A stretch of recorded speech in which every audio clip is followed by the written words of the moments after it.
Digambara Digambara Shripad Vallabh Digambara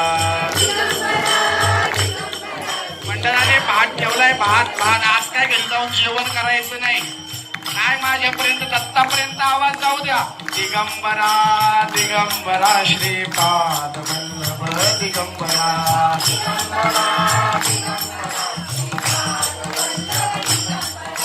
Shripad Vallabh Digambara Shripad Vallabh Digambara